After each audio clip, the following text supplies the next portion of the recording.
So a new report has come out and found that while Donald Trump was president, his businesses received money from 20 different countries, $7.8 million from China and from Saudi Arabia. Ain't it funny how the very things that they accuse Joe Biden of and they try to prove Joe Biden being guilty of, you can turn right around and find evidence for Donald Trump doing it? But anytime I hear these kind of news stories come out, I don't really get excited about it. And I don't even get excited about talking about it because it does no good to say to a Trump supporter, hey, look at what just came out on Donald Trump.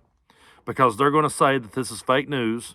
They're going to say that this is Democrats trying to make him look bad. They're going to say, well, they don't have the evidence. Those are just allegations. And if you say to them, no, they have the evidence. It's right here.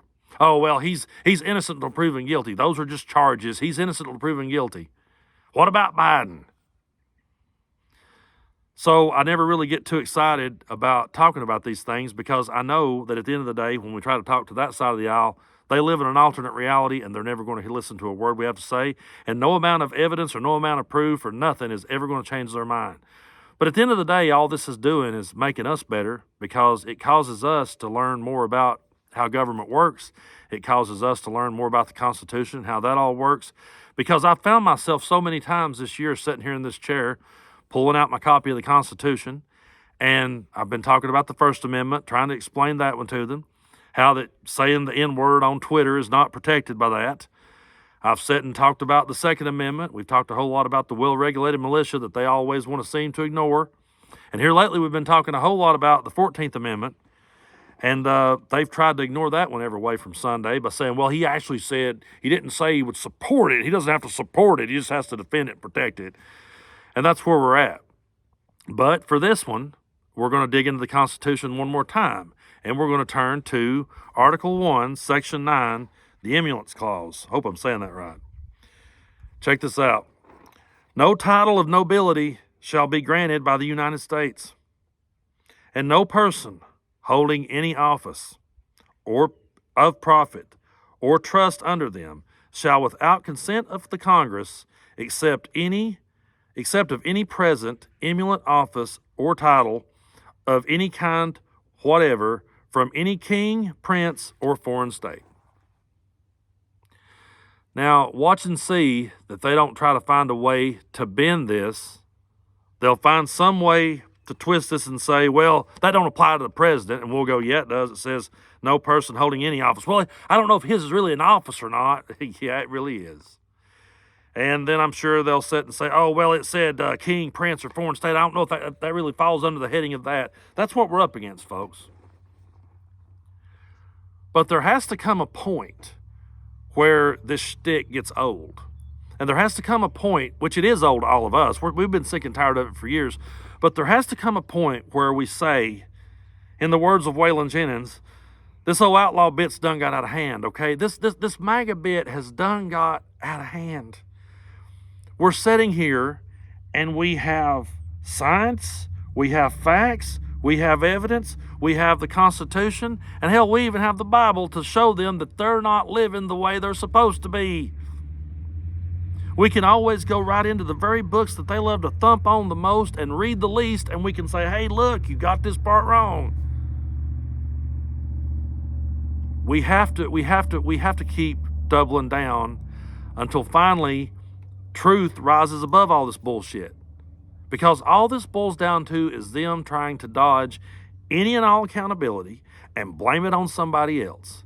And once again, let me say this. I'll say this till I'm blue because I want people on the other side of the aisle to understand how I feel about these things. If you can prove that Joe Biden did the same thing, then punish him to the fullest extent of the law. He does not get a pass, and the Constitution says so. I'll say that about Joe Biden. I'll say that about any future Democratic president. They don't get a pass. Now, would you guys say the same about Trump? Or is everything just fake news? I've said it before. I'll say it again. If this guy was the most squeaky clean, honest dude in the world, I might listen to you. But with all this mountain of shit just constantly coming out, you're telling me none of it holds any water at all? None of it could possibly be true? And what level of delusion do you have to get to believe that? Because you know what? I could believe that any Democratic politician out there could screw me over. I absolutely believe that. I believe that any politician on any side of the aisle holding any office in this country could potentially screw me over. Hell, I believe the cashier at the grocery store could potentially screw me over. But yet people will go and they will put all their faith in this one guy. I don't put my faith in nobody like that. There's not one person I could think of that I would put that much faith in. I wouldn't. And if someone said, would it be possible? I'd say, yes, it is possible. It is possible that someone could do this. To sit back and say, no, it's impossible. He could never have done wrong. And all this stuff that we've been finding and reporting, and every time stuff like this gets found, it makes the news. It makes the news for a day or so, and then it fades away. And then you try to remind people of it later on down the road, and they don't know what you're talking about because they're just on to the next thing. And you just sit back, in the words of George Carlin, and you're just watching your country circle the drain. And you're trying to point out to people, hey, I know you're caught up in this dude. I know you're dying to see him win so you can feel like you won something, but your country's going to hell in a handbasket while you do it. And your obsession with this guy is bringing everybody down. Let's get back to an honest, well, there will never be an honest debate in politics, but can we just get back to a debate where one person brings some ideas and the next person brings some ideas and we just hear them out and we pick which one's the best? Instead of stepping back going, well, good Lord, no, Joe Biden wasn't my first pick back in 2020. He wasn't who I thought should run against Trump. But I looked at the alternative and went, damn, it's Donald Trump. We got to get this maniac out. Now I'm saying we got to keep this maniac from getting back in. Their obsession with this dude is going to be something that people will talk about for years to come. After we're all gone, they'll look back one day at this time and they will study it. They will study it the same way that psychologists have studied Jonestown and Waco and everything else. They will look back at this time period and go, what was it about this cult of personality that just put him over with people?